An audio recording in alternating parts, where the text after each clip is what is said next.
Brahmamudi serial today episode. Kavya వాళ్ళ నాన్నతో, నాన్న మీ అల్లుడు గారు నన్ను ఎందుకు అబార్షన్ చేయించుకోమంటున్నారో మాత్రం కారణం చెప్పడం లేదు నాన్న, నేను చేసేది కరెక్టేనా నాన్న అనేసి అడుగుతుంది. అప్పుడు కావ్య వాళ్ళ నాన్న, నువ్వు చేసేది కరెక్టే అమ్మ, పెళ్ళప్పటి నుంచి ఎన్నో బాధలు అనుభవించి దుగ్గిరాల కోడలు అని వాళ్ళ చేతే నువ్వు అనిపించుకున్నావు అమ్మ. సంతోషంగా ఉన్న టైంలోనే మళ్ళీ అల్లుడు గారు ఇలా అనడం ఏందమ్మా, అసలు ఎందుకమ్మా అన్ని బాధలు నీకే వస్తాయి, ఏం కాదులే అమ్మ, నీ బిడ్డ కోసమే నువ్వు ఫైట్ చేస్తున్నావు, ఎంతవరకు చేస్తావు అంతవరకు చెయ్యమ్మ ఫైట్ అనేసి అంటాడు. అప్పుడు కావ్య, నాకు నమ్మకం ఉంది నాన్న, ఆయన నా కోసం వస్తాడు, నన్ను తీసుకెళ్తాడన్న నమ్మకం మాత్రం నాకుంది నాన్న అనేసి అంటుంది. అప్పుడు కావ్య వాళ్ళ నాన్న కూడా సరేలే అమ్మ అనేసి అంటాడు. కావ్య వాళ్ళ ఇంటికి మీడియా వాళ్ళు వస్తారు. వచ్చి, కావ్య అసలు నువ్వు పుట్టింటికి ఎందుకు వచ్చావు, మీ ఆయన రాజు నీకు అబార్షన్ చేయిస్తా అన్నాడంట కదా అనేసి మీడియా వాళ్ళు అడుగుతారు అప్పుడు కావ్యని. అప్పుడు కావ్య, అసలు మీకెలా తెలిసింది ఇలా అనేసి, అదంతా రాంగ్ అండి, నేను ఏదో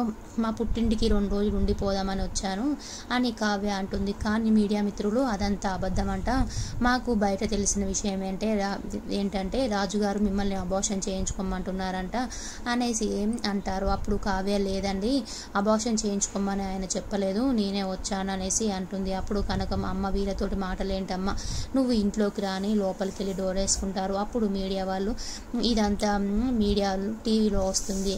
అప్పుడు మీడియా వాళ్ళు, కావ్య రాజు తను అబార్షన్ చేయించుకోమంటున్నాడు కావ్యని, కావ్యకి బిడ్డను కానీ అంత స్వతంత్రం కూడా లేదా ఈ రోజులలో, తను ఎందుకు అబార్షన్ చేయించుకోమంటున్నాడు రాజు, ఎందుకు ఇలా మాట్లాడుతున్నాడు, అందుకే కావ్య వాళ్ళ పుట్టింటికి వచ్చి ఇక్కడ ఉంటుందంట, అది తను చెప్తుంది అనేసి మీడియా వాళ్ళు అంటారు. అది టీవీలో రాజు వాళ్ళ ఫ్యామిలీ మొత్తం చూసి, అసలు కావ్య ఏంటి ఇలా చెప్పడం ఏంటి అని షాక్ అయిపోతారు.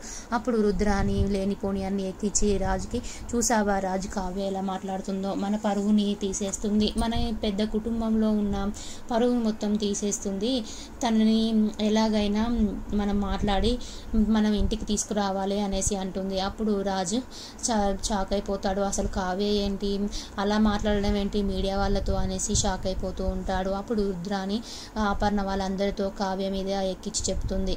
అప్పుడు రుద్రాని, రాజు ఎలాగైనా నాటకం ఆడి కావ్యని మన ఇంటికి తీసుకురా అని విడాకుల పేపర్స్ ఇస్తుంది. అప్పుడు రాజు షాక్ అయిపోతాడు, విడాకుల పేపర్స్ ఇస్తే మాత్రం కావ్య వస్తుందా అనేసి విడాకుల పేపర్స్ తీసుకొని వెళ్తాడు కావ్య వాళ్ళ ఇంటికి.